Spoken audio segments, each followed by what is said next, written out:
I went to Dubbo on the weekend. You went to Dubbo Mm-hmm. on I the went weekend? to the zoo. It was really nice. There were they had like 2 giraffe exhibits and like 3 rhinos and elephants and like all these different species of like deer and stuff. It was pretty cool. And they had lots of zebras. And 2 of the Galapagos tortoise, the only 2 were they were together. And they did it for a very long time. Well, that's good at least. They just kept going and going, and I'm like, You know what they say about tortoises? What do they say? They're very slow. They take a while. Yeah, it took a while. Because, like, my friends, my friends in another group, we saw them, and we were like, oh, that's great. We stood there for, like, 5 minutes. They came over, like, 15 minutes later, and, like, no, they were still doing it. And I was like, oh. And the funniest thing was when kids would come over and be like, Mummy, what are they doing? Why are they making all these weird noises? And you just looked at the parents, and the parents looked at you, and you're like, It was a nice trip, though. You can drive around the zoo. So we drove around. It's like a little driving circuit. In what variety of vehicle? Just like a car? A car. You could hire buggies, but there were none available when we went, which was really sad. But some of my friends got one. A buggy. So we managed to hitch a ride. It was really fun. It was more fun than the car. So that was my weekend. Went to Dubbo for the first time. Never been. Shout out my mum. Huh? Ah! Because it was Mother's Day yesterday. It was Mother's Day. Yeah. I've got to make orange juice. It was also my mother's birthday.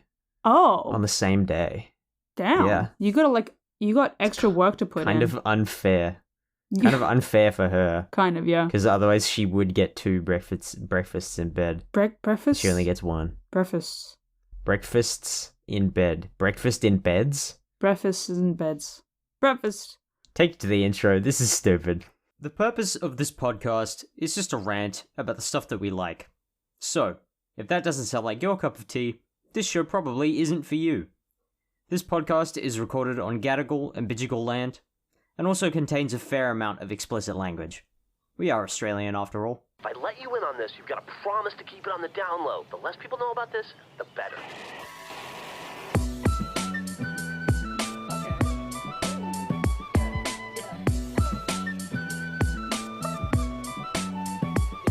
Yeah, call it lazy, I just create what is in my mind. I use the same breaks in my beats sometimes. Wanna decorate my office, so I bought some fake lavenders and speakers, but Mankaiju on the highway to Los Angeles. Never try to hide you from my life if you can handle it. You know I try to find you in the dark, which is the candlestick. The fellas of my heart always encase of metal shackles. When I look into your eyes, you're like Wonderland of Alice. Shit, if we can avoid incendiary incidents in real life, then we never have to do anything ever again. How does that work in the real world? Hello, everyone. Hey, everyone. Welcome back to Stuff We're Excited About. Woo! It's a podcast about stuff we're excited about. Oh my god. And my name is Finley. And my name is Cloud. And this week I've actually watched 2 more episodes of Andor. So I watched episode 3 and halfway through 4, didn't finish it. But Yay! Yippoo! So, what happened on episode 3 was first up. Spoilers. Yeah. Spoilers. Big for red Andor flashing sign. Season 2. If you haven't seen it, watch it. I guess up to episode 3. It's brilliant. Yeah. So the wedding. And Cassian finally got off that wretched little planet with those weird people. They were annoying. Yeah. One thing that I kept thinking about is when Mon Mothma, when she was with her daughter and she was like, my mother was drunk on my wedding night. And then she got drunk and I was like, oh my god. Yeah. That was really painful. Mon is a really fantastically written character. She is she just has so much depth. Oh yeah. All of the characters in Andor do, so that's kind of a part of the show, redundant statement, but Mon Mothma especially, because it's so easy to make people sympathize with, poor people. Oh yeah, with, rebels that have come from the dirt, that are pushing back against the Empire. It is so difficult to make your audience sympathize with senators. Yeah. And I feel like this, like, And yet, the wedding particularly was really like, because I assume in that culture you get married young to this guy you barely know, and she did that herself, and sure, she's like fine-ish now.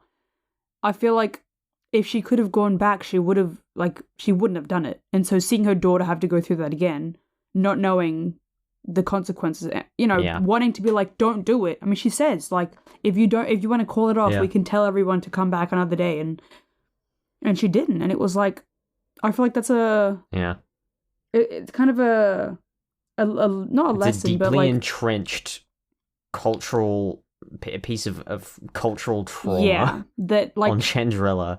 Not even just in that setting, but also in real life. There's so many like. Oh yeah. Yeah, it reflects so well in real life. So much of what we see reflects so well, and that's why I fucking love this show. With like child marriages and like arranged marriages and all these things, and with episode 4, fucking give Bix a break with all these nightmares. Jesus, oh my god. Yeah. I've only watched up to halfway through where we see Mon talking to other senators. I've just gotten up to there. Like I was watching it like half an hour ago. But in the beginning we see Bix and Cassian on Coruscant in their new little apartment thing. A year later, there's a big time jump. House. Yes. There's a time jump every 3 episodes, so get ready for that. Oh, what the fuck?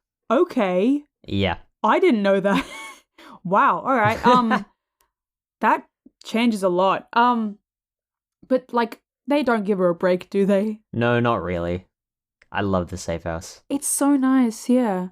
I mean, Coruscant as a whole, everything looks so beautiful. Yeah. I really must commend the location scouts for the work that they do on that show, because they don't build most of the sets. They find them. I'm fairly certain that's an actual apartment block somewhere that's been used for a lot of like sci-fi sets before. Yeah. But another thing was the fact that we just get to see them go shopping. Like all these like generic like daily act things that we don't see. We see that little oven thing that they have, like seeing their house. And for me that was like, you see all these things in the Star Wars universe, but you never see the little things. And so seeing this for me was like, oh my god, we see how they make their food. Minutiae. We see what like the shopping of daily life. The shopping looks like. What a store looks like. I think he picked up like little mints. I think Cassian did, and I was like, we've never seen that before. Those are called pizzos. Those are called pizzos. Fun fact. Right, because all the writing is in back on Neamos in season 1 when Cassian was living with a sort of new girlfriend right before he got arrested. He was in the shower, or I guess he was quote unquote in the shower. He was actually sort of going through his secret stash of belongings. His girlfriend says, "Are you going to the shop? Can you get some pizzos?" Which is that's what pizzos are. So that's these little like. Oh my god! I'm pretty sure they're like stimulants. I think they're basically just like little like caffeine. Things. Oh, okay. Almost like Barocca in a way, but not for your tummy, just for like coffee-ish instead. Yeah, they're like just basically little like stimulant candies. Because everything's it's that fun little world building stuff like that I like.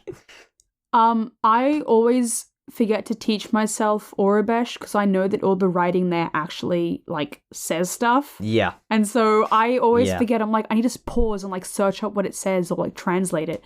I just need to fucking learn it. I need to learn Aurebesh and then I'll be fine. Because everything's written in Aurebesh in English. Like, so it probably said there. It's written in Aurebesh in basic. In basic.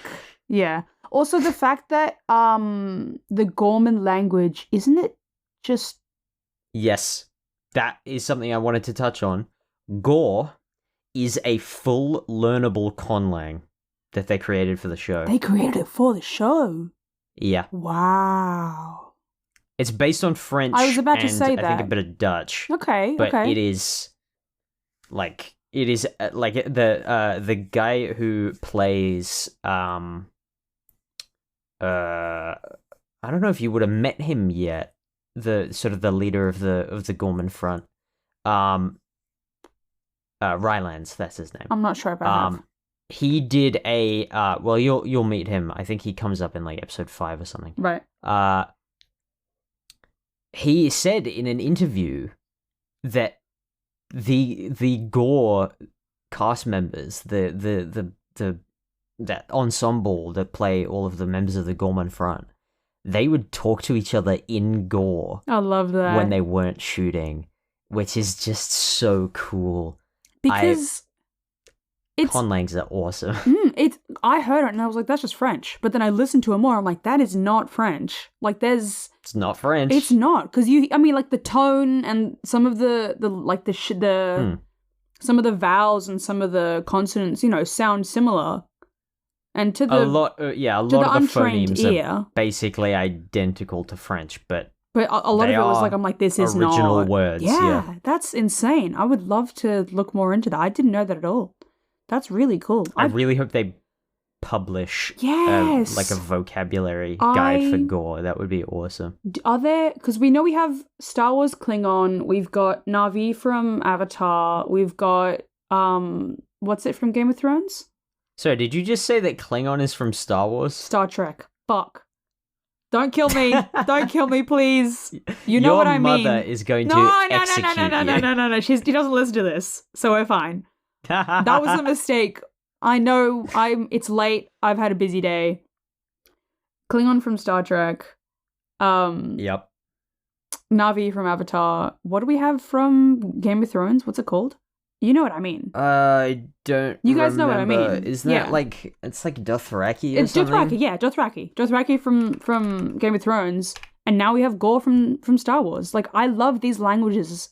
And you've also got like, I mean, not to mention there's like multiple from Lord of the Rings. I was about to say that. Yeah, I mean, Lord of the Rings, you've got like Yeah. a whole nother one there. Like, I fucking love it when media does this, because it like, being able to It like, adds such depth to the it world. Yeah. does. And being able to talk to your friends in this other language is like also really cool. I'm tempted to learn one of them. Yeah. I'm not sure which one. If they publish, I mean, also, I almost forgot, but Chekhovsa from the Denis Villeneuve Dune films is a full learnable conlang. No way. I didn't know that. Yeah. Apparently, by the end of filming, Timothée Chalamet was basically fluent, What which the is fuck? sick. That's so cool. But yeah, conlangs are fucking awesome. Yeah, I I really hope they publish some kind of documentation about Gore. Definitely. I feel like because it's a smaller series, there's not going to be as much. But one thing I remember when the first Avatar movie came out, there wasn't a lot on. Is it called just Na'vi? What's the language called? I don't know. I We've been through this. I have not seen Avatar. I know nothing about Avatar. give me a sec. Let me. Because I wanted to learn it because I fucking love Avatar. Yeah, it's just Na'vi. Right. So you can learn it, but I don't know if it's as developed as stuff from other series. Because back before the second movie came out, it was just the one movie that like, it's that one weird blue people film. Like no one really put any thought into it. There were like some specialized like websites that people had made like themselves. But I'm hoping now with the second movie and now with the third movie coming out in the next 2 years, I don't know, that there's going to be more on it because I fucking love it. Like, if I had to learn any... I'm actually not sure what Na'vi's based off of because, like with Gore, we can tell it's based off of French primarily. So you'd assume that it would be easier for people that speak French to learn. A lot about Gorman culture is based on France. It's the inspirations are pretty clear. Yeah. Like it does not stop at the language. The whole industry is based around textiles. Yeah, there we go. That is pretty clear. The architecture on Gore is very reminiscent of Paris. Yeah. I'm just trying to think of what the other ones are based off. Because if we have, Dothraki, Elvish is... I know Chakopsa is primarily based on Arabic. Like, it uses... Because, I mean, the real world... In the real world of Dune... I guess not the real world, like... Relating Dune back to the real world, since it does technically take place in our future. It makes sense. Chakopsa is descended from real world Arabic. I love that. That's so cool. The Fremen are descended from Arab culture and people. The Sunni branch of Islam and Buddhism. Oh, I think. Hold on, I'm gonna. I think a branch of Buddhism and the Sunni branch of Islam came together to become the Zen Sunni wanderers who left Earth looking for a new holy land. Oh, and that's how they found Arrakis and became the Fremen. Wow, that's Dune lore. We haven't talked about Dune in a long time. We have but not. I always love No. talking about Dune. Okay, hold on. I've got commercial fictional languages, books, Lord of the Rings, Quenya and Sindarin, Avatar's Na'vi. Sindarin. Isn't it? I'm not sure, actually. Max, Max, I help know us. will hear this and will correct us. Please correct us. Because I know Max can at least write. I don't know he can... whether he can speak, but I know he can write in at least one Lord of the Rings language. There's also Star Wars Huttese. I forgot about that. Huttese is not a conlang. It's just a bunch of words that they put together. Okay. And then we have Star Trek's It has Klingon. no grammar or anything. Oh, Valerian. The Game of Thrones Valerian and Dothraki. High Valerian, yes, that's of what course. it is.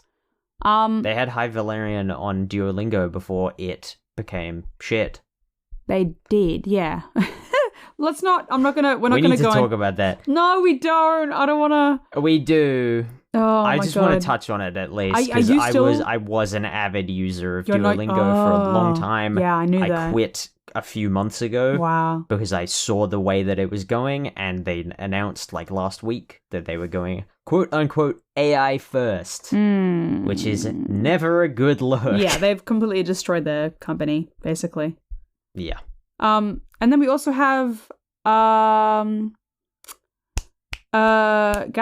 which is not necessarily a spoken language, but it's still a written language, which I think counts. Yeah, actually, Gallifreyan is technically learnable as a written script. Yeah. Because there was this one guy, I don't remember his name, but he created it was a fan-made version of writable Gallifreyan that has been now pretty much adopted into the show. I love it when they do that. There are on Shutigawa's sonic screwdriver. There's some writing there, yeah. There is a Rwandan proverb. There is. I remember in that Gallifreyan script that was created by that fan. I used to know how to write in that, and I completely forgot it. Because if I had to learn one, or there was some that I wanted to learn, it would probably be Na'vi, or I don't know, maybe from the Lord of the Rings.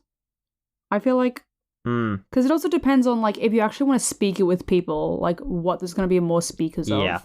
Because I know that lots of people, Klingon, I mean, Star Trek's been around for so long that I'm sure there's many fluent Klingon speakers. I'm sure of that. Oh, there are.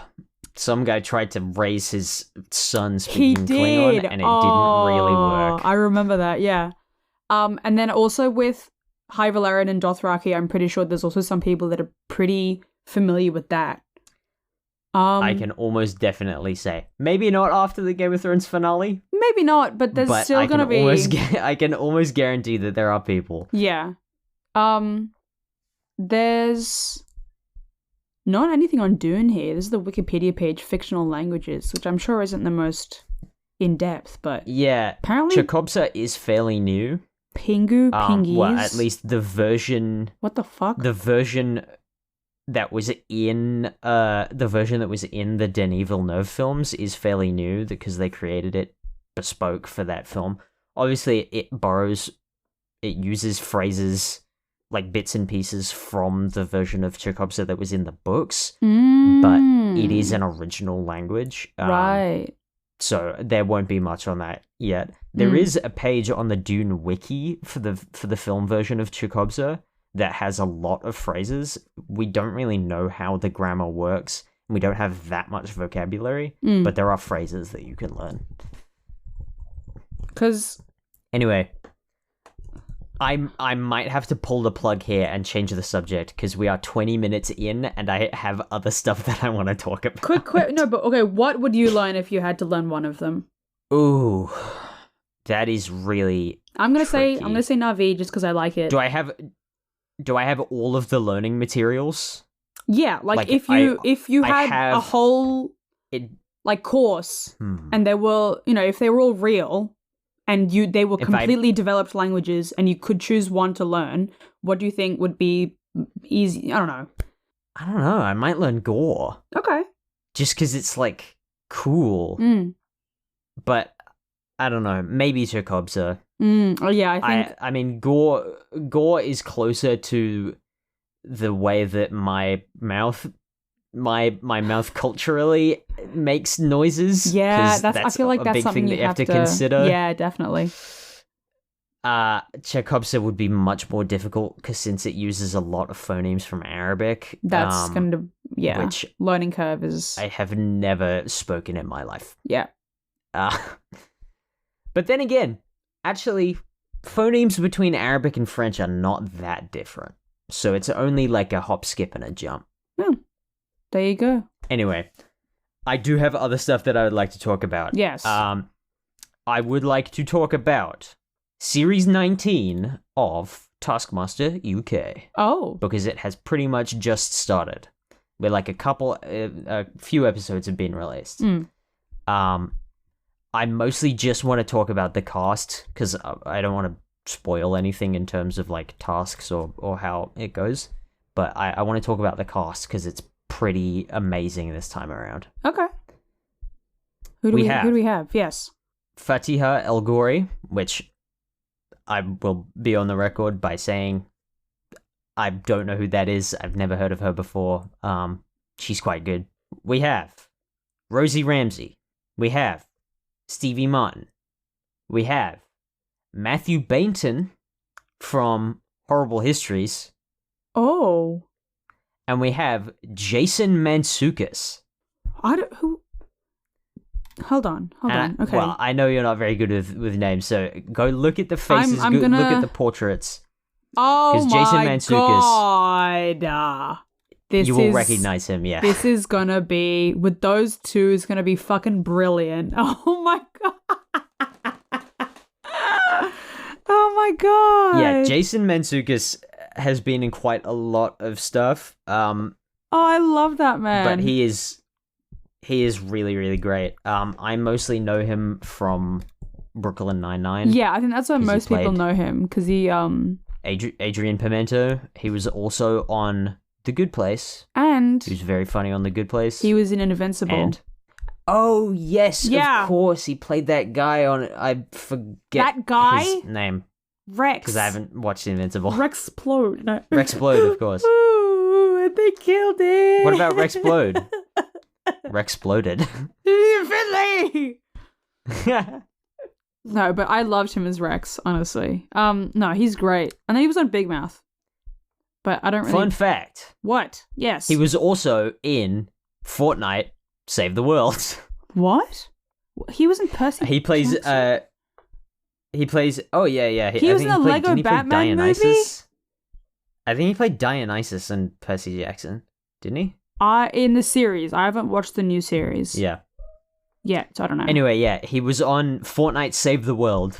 Oh. Fortnite Save the World is like my like scrimbler from my shows for me, because nobody fucking plays Fortnite Save the World anymore except me, because I get free V-Bucks from it. Oh, there you go. But he voices Blakebeard the pirate in Fortnite Save the World. Oh. And he's very funny in that, because that game relies very heavily on voice performance, because pretty much all of the dialogue that you hear is like on the phone. So you just have a little portrait of the character and then you hear the voice performance. Oh. So it's kind of essential that you have good voice acting for that, which he definitely puts in a performance. There you go. That's no, but oh my god, I'm just imagining how good. I'm very excited. Yeah, that's fucking I'm very great. excited to see how that heats up. They did say prior to the series starting that they had a big name from America. Oh, there you go. So I think that opens the door for a lot of really great picks, because they're not just limited to the UK. Yeah, because even though it is Taskmaster UK, I feel like it's good to have people from everywhere. Or just isn't... Yeah. Because they have had Sam Campbell on, who's Australian. Oh. Because they've had a couple Australian comedians. Most countries have their own version, right? Yes, there are a fucking billion different versions of Taskmaster. I have looked. There's so many. And there are an uncountable number. Haven't we gone over this? Haven't we gone over like all the different versions? I swear we have. I feel like that wasn't on air. I feel like that was just us fucking around after we finished recording one day. All Taskmaster series. Let's see. Taskmaster TV series. I got it up on they have a page on the Taskmaster wiki. Go. They have Best I Test, Taskmaster Sweden. Oh. Kong Befäle, the Norwegian version. Dicho y hecho. That's, I think, Spain. I don't know whether it's Mexico or Spain, but I think it is Spain. Because, wait. There was a... They have Direktor Svemira, which is the Croatian version. Oh. They have Le Maître de Jeu, literally the Game Master. Canada. Which is the French-Canadian version. They have Stormester, the Danish version. Wait, okay. They've got Finland, Australia, Belgium, Canada, Croatia, Denmark, Finland, Germany, New Zealand, Norway, Portugal, Spain, Sweden, UK, and US. There you go. It was Spain. Okay. Yeah, it was Spain. Surmestari. You don't have to say all of them. It's fun though. Oh they have my god. You could just be Grootstenlicht, which is the Belgian version. Oh. They've then the boring ones that are just called Taskmaster, which are Taskmaster Germany, Portugal, and New Zealand's just Australia, Taskmaster New Zealand. Really, guys? Wow. And the very short-lived and very bad US version. And there's also a junior Taskmaster with the UK. Oh yeah. Oh. That one's and there's also by Rose Matafeo. There was also from New Zealand. A junior one for Finland. Really? Yeah. I mean, I'm looking on the Wikipedia. Wow. It says here.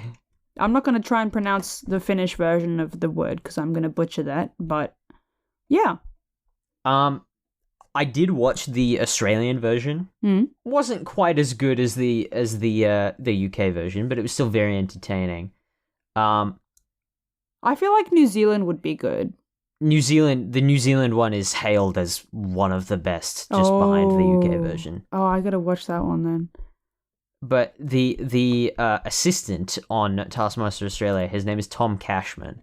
He's fairly famous on TikTok. He was the guy who was doing who's asking for landlord references from previous tenants. Oh, that happened ages ago, but same guy. I met him outside a cafe in Stanmore a few months ago, and he was a very, very nice chap. Oh. It was a very pleasant interaction. Wait, what's his name? Hold on, let me... Tom Cashman. Tom... Cashman... You might recognize him. Oh, vaguely, yeah. Oh, okay, now I've seen, like, yeah, clips of... Oh. Oh, there is this other comedy series that I see a lot on TikTok. I'm not sure what it's about, but it's basically a task. I don't know if it is Taskmaster, but they've got like, these little podiums and they get points and shit and they have to write stuff on boards. But there's still lots of the time where it's like, what's the weirdest object you can get for free off Facebook Marketplace? And some guy got like 2 jet skis or like weird shit like that. I think that is... I don't know what that is though. That's one of the Dropout shows, I think. Dropout? Because Dropout does a couple different game shows. Oh. I know they do Game Changer. Game Changer. I think that's what it was. Or there was... I don't know if that's the same one though. They have There Game was- Changer. Actually... Oh, there was different have, one. Make some noise. No.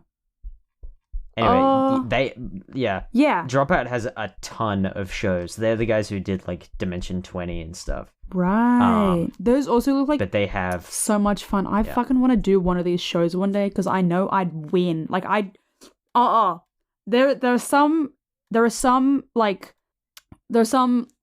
episodes where like do this and I'm like, why the fuck didn't you do this? Like I have so many ideas. Desperately want to be on Taskmaster. Someone put us on Taskmaster, please. I want to be on Taskmaster so fucking please. Anyone ever who listens to this, I don't care if it's 20 years later and we're in our 40s, ask us because we will do it. I want to be on Taskmaster. Yeah. I don't care if this comes back to bite me in the ass. Tom. Let us be. Cashman or Gleason. Please. Either one. Tom Cashman or Tom Gleason. We will tag if you're listening you. to this, put us on Taskmaster Australia, tag please. you in the TikTok when we post this. Please get us on there. I'm not gonna do that. Maybe not. I swear to you, that. we will be very entertaining. Trust me. Trust me. I'll be entertaining because I'll be the one who fucking wins every single one. I'm gonna be entertaining because I'm the one that's gonna fuck it up and do weird shit that doesn't actually work. That I think works. It's either gonna work brilliantly or horribly. Those are the two most entertaining subtypes of people on Taskmaster. Is the ones who fuck it up, try really albeit creative solutions that then do not work for shit. And the ones who just beeline for the correct answer and do it in 2 seconds. Yeah, that's us. We will deliver. Please. We will. Yes. We will. We will. We will deliver. Anyway, before we wrap up, yeah, I just have some very exciting news to mention. Yes. About Spider-Man Brand New Day. Oh, what do we have? Now. Yes. I have to say, this is... I said news, it's not news, it is rumors. Oh, but they are not unfounded rumors. Okay. They are widespread rumors that are likely true. Currently, front-running for the role of the main antagonist, Mr. Negative, yes, is Daniel Wu. Daniel Wu, hold on. Daniel Wu, hang on, I just want to get up his filmography. Have I seen this person before? I don't think so. He's been in a lot of Jackie Chan films. He was in American Born Chinese, which was a very entertaining Disney Plus show that came out a couple of years ago. He's been in a lot of that sort of like Chinese American crossover genre films like that. Yeah, wow, a lot of Jackie Chan stuff. He, I feel like, would be a very good fit for the role. Yeah, definitely. Just looking at him. On top of that, and yes, we have now. This is confirmed. This is something that was announced by Destin Daniel Cretton, who is the director. They are getting the stunt coordinator from Shang-Chi for this film. And anyone who's seen Shang-Chi knows that the stunts were fucking sick in That's that movie. good. I like that. So I am happy about That's that. some good news, yeah. The third piece of this is another rumor as well. Mm. But apparently, when Destin Daniel Cretton was joining the film as the director, because he didn't join that long ago, he certainly was not the original director that was on the project. Part of his joining stipulation, the one thing that he wanted to change about the film as a prerequisite of him joining the film, Yes. was scrap the multiverse stuff. What? Get rid of it. Oh. So, okay. Which I think can only be a good thing. Because I feel like we need to kind of come back to... We need to We need to bring it down. We need a street-level Spider-Man film. Yes.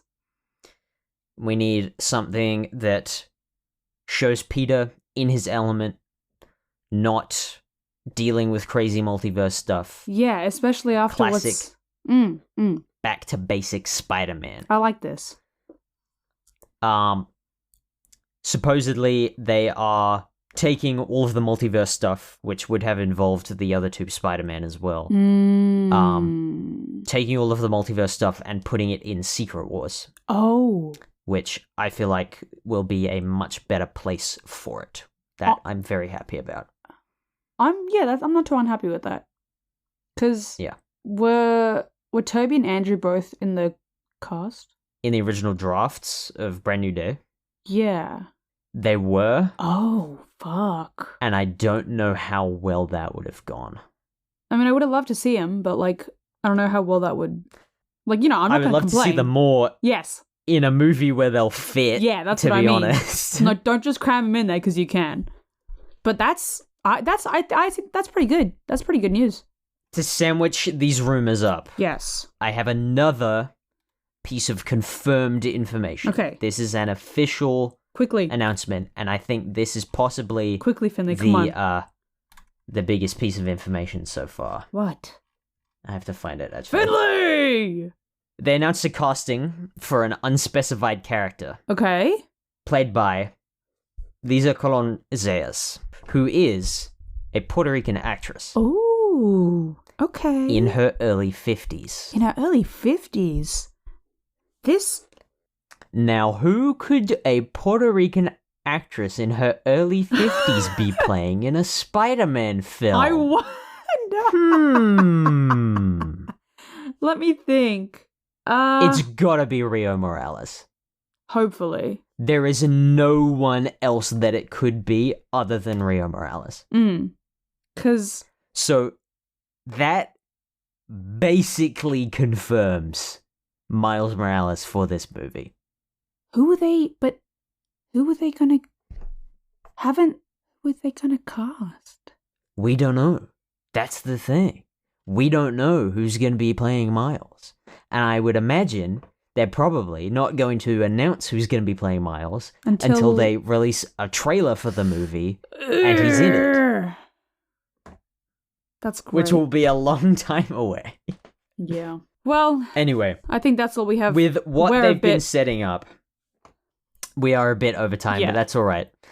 With what they've been setting up, it seems like this movie is going to be taking from both Brand New Day, the comic series, and the 2018 video game, which the video game introduced Miles It did. as a character within the same universe as Peter. He was not from another universe. He didn't come over through some means. He just exists in the same universe as Peter, and he gets bitten before the end of the game, and then in the post-credit scene in the game, he shows Peter that he has powers now. Right. So, Oh my god. This is great. it seems like they're going to be drawing from that game, because the main antagonist of that game is Mr. Negative. Yeah. Yeah. There you go. So, Oh my god. very exciting stuff. We have gone Way quite a over lot over time. Whoops. So, it is time for us to say goodbye Goodbye, everybody. for another week. Another one. Thanks for listening. Thank you to 2K Doppler, aka OK Kirk, for the use of our theme song, Breeze, off the album Brooks Braindub. I Why are you saluting? I salute. I don't know Why is- why. I just went to salute. I don't know what that was about. That was weird. It was really weird. And then I did the same. I was like, oh, we're saluting. Oh. I peer pressured you into saluting. Yeah, but why did you do Anyway. it? Okay. I don't know. Goodbye, I already said I everyone. don't know. Thanks for listening, everyone. Thanks. Goodbye. Join us again next week. Please. Bye, everyone. See ya. Bye. We can avoid incendiary incidents in real life, and we never have to do anything ever again. How does that work in the real world?